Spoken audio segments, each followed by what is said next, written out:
Salve, salve, queridos amigos. O ano está acabando, mas calma, ele ainda não acabou, né? A gente vai comentar aqui as notícias da semana do STJ, praticamente última semana de dezembro, e saíram muitos repetitivos em julgamentos muito importantes também, que eu acho que vão ser cara de prova. E aqui eu tô aqui para comentar com você as notícias quentes da semana, inclusive que foram noticiadas, né, informativas, mas antes você precisa se inscrever aqui no link da descrição, pode clicar aqui também para ver nossos materiais gratuitos, pode dar uma moral, né, se esse vídeo está sendo útil para você, afinal, a gente se prepara, estuda, lê e fala assim, bom, será que isso aqui está sendo útil, né, então se não estiver sendo útil, por favor, né, diga. Olha, o primeiro tema julgado pelo STJ é o tema 1304, que trata sobre uma tese importantíssima sobre IPI, que certamente vai aparecer nas provas. A tese é clara, não é possível excluir o ICMS, o PIS e também a COFINS da base de cálculo do IPI, que é um tributo federal. Mas por quê, professor? A fundamentação ela é muito importante, o STJ trouxe um aspecto bem relevante.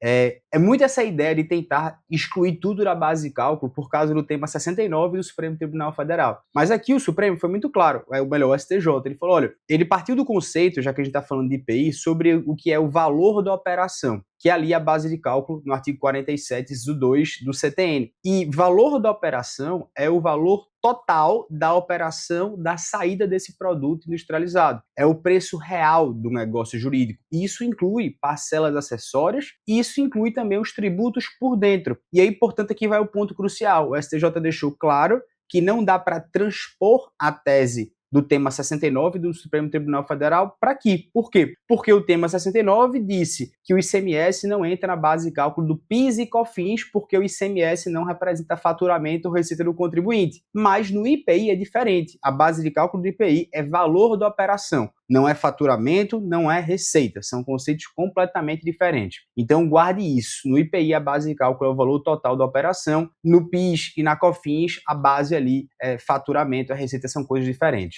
O segundo tema é o tema 1371 do STJ. Também é um tema de direito tributário. E agora a gente vai falar de ITCMD. O Supremo, o STJ, novamente, a gente vai chegar no Supremo, ele também trouxe uma grande polêmica aqui resolvida, que era sobre o arbitramento da base de cálculo do ITCMD, que é o imposto estadual. E a tese ela tem três partes. A primeira, ela diz que a prerrogativa do fisco de arbitrar o valor venal do imóvel transmitido, ele decorre diretamente do artigo 148 do CTN. É uma norma geral de aplicação uniforme. Em síntese, você tinha alguns estados dizendo que você não poderia ter um arbitramento quando o fisco desconfiasse do valor realmente do imóvel, né? Por exemplo, muitas vezes as pessoas declaram em heranças valores muito antigos, né? E aí ele se baseava, você não pode usar o CTN. Segunda parte da tese, que a lei estadual ela pode escolher o critério de apuração dessa base de cálculo. Pode ser por declaração do contribuinte, pode ser por avaliação administrativa, pode ser até por valor do IPTU, mas muita atenção, porque essa liberdade ela não exclui a prerrogativa de arbitramento de usar o artigo 148 do CTN. E a terceira parte é que o arbitramento ele só pode ser usado quando as declarações, quando as informações ou documentos desse contribuinte forem omissos ou não mereçam fé. Em síntese, o que você precisa levar para a prova é que esse artigo 148 do CTN é uma norma geral sobre lançamento tributário. O Estado pode criar um critério inicial de apuração, mas quando esse critério se mostrar inidôneo, o fisco tem que poder usar esse arbitramento do artigo 148. O arbitramento é excepcional, é subsidiário, é vinculado. Excepcional porque só cabe quando essa declaração não mereça fé. Subsidiário porque pressupõe que já existe até outro critério na lei estadual, mas que não funcionou. E vinculado porque não há discricionariedade. Presentes requisitos legais, o fisco deve sim arbitrar. O terceiro tema, aqui só repetitivos, do STJ, e que eu acho que é muito cara de prova, é o tema 1137. Eu acho que isso aqui é muito cara de prova porque ele trata das medidas executivas atípicas, lá do artigo 139, inciso 4 do CPC. Isso aqui é prova objetiva, prova discursiva e prova oral. Isso aqui cairá na prova. O STJ fixou 4 requisitos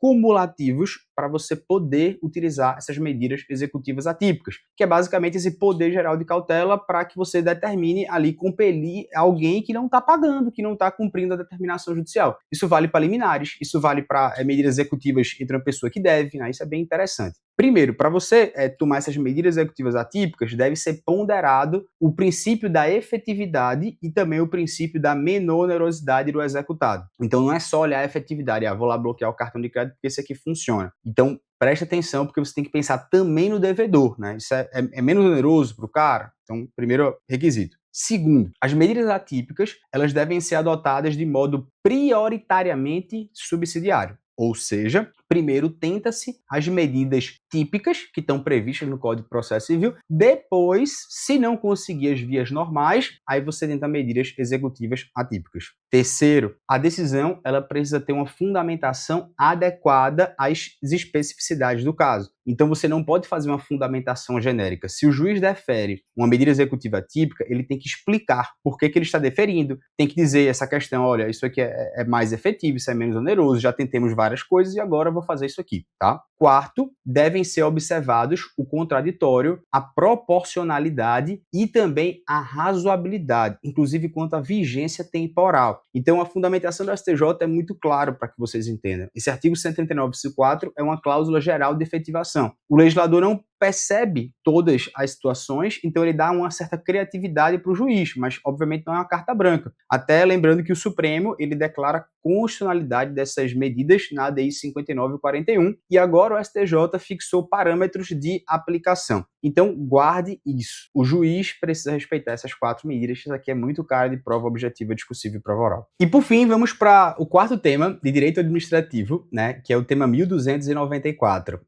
Um tema que mexe com prescrição intercorrente em processo administrativo. E a tese ela é muito objetiva. O STJ disse que o decreto 20.910 de 1932, ele não dispõe sobre prescrição intercorrente e ele não pode ser usado como referência para reconhecer a prescrição intercorrente em processos administrativos estaduais e municipais, nem mesmo por analogia. Mas por que isso aqui é importante? Porque o decreto 20.910 ele estabelece o prazo prescricional de 5 anos contra a fazenda pública. E também por simetria, esse prazo também se aplica à fazenda contra o particular, incluindo, por exemplo, multas administrativas. Mas aqui que está o pulo do gato. Esse decreto 20.910 ele só fala de prescrição comum, aquela, portanto, que corre depois da constituição definitiva do crédito. Ela não fala de prescrição intercorrente, que é a prescrição que ocorre durante o processo por inércia ou por paralisação. Então, a fundamentação do STJ foi muito clara. Olha, na ausência de uma lei local sobre prescrição intercorrente em sede de processo administrativo, não compete ao Poder Judiciário criar prazos por analogia. Isso seria usurpar a função do legislativo e violaria a autonomia dos entes federados. O tema é de direito administrativo sancionador, que é uma matéria de interesse local. Cada ente federado deve fazer uma disciplina por lei própria, então guarde isso. O decreto 20.910 serve para prescrição comum,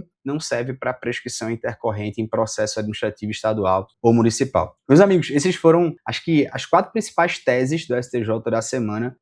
4 temas de repetitivo que vão aparecer nas provas. Estudem também a fundamentação, não somente a tese, porque na fundamentação você vai encontrar os argumentos para resolver as questões também dissertativas e questões de prova oral que vocês vão saber bem arraigado. Muito obrigado, fique com Deus, vamos lá e simbora. Espero que vocês tenham gostado e comenta aí embaixo.